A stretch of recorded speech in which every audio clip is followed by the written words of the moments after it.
సావిత్రి, తయారయ్యావా? బడికి వెళ్దామా? తయారయ్యాను. బడి చెప్పడం అంటే నాకు ఇష్టం కదా. పిల్లలంతా ఎదురు చూస్తుంటారు. వెళ్దాం పదండి. కానీ ఊరి వాళ్ళంతా నేను చూస్తున్నారు కదా, నీకు భయం వేయడం లేదా?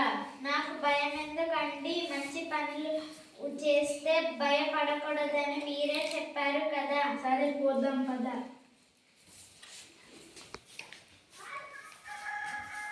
ఆడపిల్లలకు చదివేందుకు ఇంటికి వెళ్ళి వంట అందుకో.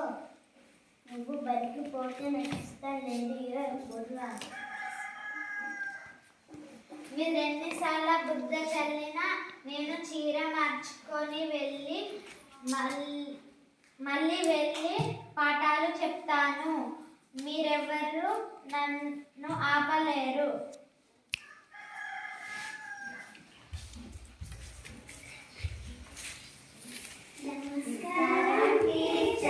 నమస్కారం పిల్లలు, కూర్చోండి.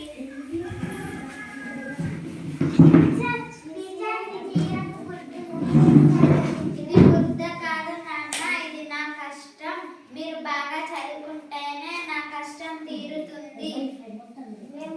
బాగా చదువుకొని పెద్దవి మిమ్మల్ని బాగా చూసుకుంటాం. Very good.